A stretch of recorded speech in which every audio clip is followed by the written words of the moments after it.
Amos അധ്യായം 9. യഹോവ യാഗപീഠത്തിന് മീതെ നിൽക്കുന്നത് ഞാൻ കണ്ടു.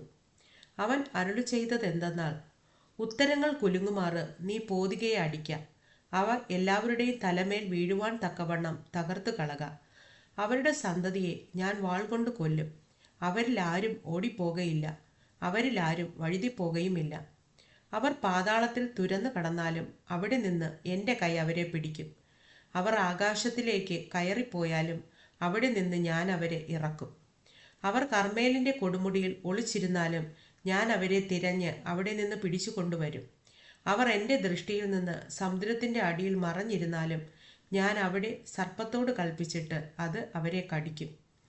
അവർ ശത്രുക്കളുടെ മുമ്പിൽ പ്രവാസത്തിലേക്ക് പോയാലും ഞാൻ അവിടെ വാളിനോട് കൽപ്പിച്ചിട്ട് അത് അവരെ കൊല്ലും. നന്മയ്ക്കായിട്ടല്ല, തിന്മയ്ക്കായിട്ട് തന്നെ ഞാൻ അവരുടെ മേൽ ദൃഷ്ടി വയ്ക്കും. സൈന്യങ്ങളുടെ യഹോവയായ കർത്താവ് ദേശത്തെ തൊടുന്നു, അത് ഉരുകിപ്പോകുന്നു. അതിൽ പാർക്കുന്നവരൊക്കെയും വിലപിക്കും. അത് മുഴുവനും നീല നദി പോലെ പൊങ്ങുകയും മിസ്രൈമിലെ നദി പോലെ താഴുകയും ചെയ്യും. അവൻ ആകാശത്തിൽ തൻ്റെ മാളിക മുറികളെ പണിയുകയും ഭൂമിയിൽ തൻ്റെ കമാനത്തിന് അടിസ്ഥാനമിടുകയും സമുദ്രത്തിലെ വെള്ളത്തെ വിളിച്ച് ഭൂതലത്തിൽ പകരുകയും ചെയ്യുന്നു. യഹോവ എന്നാകുന്നു അവൻ്റെ നാമം.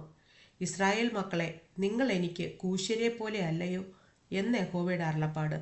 ഞാൻ ഇസ്രായേലിനെ മിസ്രയീം ദേശത്തു നിന്നും ഫെലിസ്ത്യരെ കഫ്തോരിൽ നിന്നും അരാമ്യരെ കീറിൽ നിന്നും കൊണ്ടുവന്നില്ലയോ? യഹോവയായ കർത്താവിൻ്റെ ദൃഷ്ടി പാപമുള്ള രാജ്യത്തിന്മേൽ ഇരിക്കുന്നു. ഞാൻ അതിനെ ഭൂതലത്തിൽ നിന്ന് നശിപ്പിക്കും. എങ്കിലും ഞാൻ യാക്കോബ് ഗൃഹത്തെ മുഴുവനും നശിപ്പിക്കയില്ല എന്ന് യഹോവയുടെ അരുളപ്പാട്.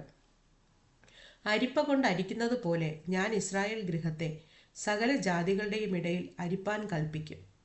ഒരു മണി പോലും നിലത്ത് വീഴുകയില്ല. അനർത്ഥം ഞങ്ങളെ തുടർന്നെത്തുകയില്ല, എത്തിപ്പിടിക്കുകയുമില്ല എന്ന് പറയുന്നവരായി എൻ്റെ ജനത്തിലുള്ള സകല പാപികളും വാൾ കൊണ്ട് മരിക്കും. അവർ എദോമിൽ ശേഷിച്ചിരിക്കുന്നവരുടെയും എൻ്റെ നാമം വിളിക്കപ്പെടുന്ന സകല ജാതികളുടെയും ദേശത്തെ കൈവശമാക്കേണ്ടതിന് വീണുപോയ ദാവീദിൻ കൂടാരത്തെ ഞാൻ അന്നാളിൽ നിവർത്തുകയും അതിൻ്റെ പിളർപ്പുകളെ അടയ്ക്കുകയും അവൻ്റെ ഇടിവുകളെ തീർക്കുകയും അതിനെ പുരാതന കാലത്തിലെന്ന പോലെ പണികയും ചെയ്യും എന്നാകുന്നു ഇതനുഷ്ഠിക്കുന്ന യഹോവയുടെ അരുളപ്പാട്. ഉഴുന്നവൻ കൊയ്യുന്നവനെയും മുന്തിരിപ്പഴം ചവിട്ടുന്നവൻ വിതയ്ക്കുന്നവനെയും തുടർന്നെത്തുകയും പർവ്വതങ്ങൾ പുതുവീഞ്ഞു പൊഴിക്കുകയും എല്ലാ കുന്നുകളും ഉരുകിപ്പോകുകയും ചെയ്യുന്ന നാളുകൾ വരും എന്ന് യഹോവയുടെ അരുളപ്പാട്. അപ്പോൾ ഞാൻ എൻ്റെ ജനമായ ഇസ്രായേലിൻ്റെ പ്രവാസികളെ മടക്കി വരുത്തും. ശൂന്യമായി പോയിരുന്ന പട്ടണങ്ങളെ അവർ പണിത് പാർക്കുകയും മുന്തിരിത്തോട്ടങ്ങൾ ഉണ്ടാക്കി അവയിലെ വീഞ്ഞു കുടിക്കുകയും തോട്ടങ്ങൾ ഉണ്ടാക്കി അവയിലെ ഫലം അനുഭവിക്കുകയും ചെയ്യും. ഞാൻ അവരെ അവരുടെ ദേശത്ത് നടും.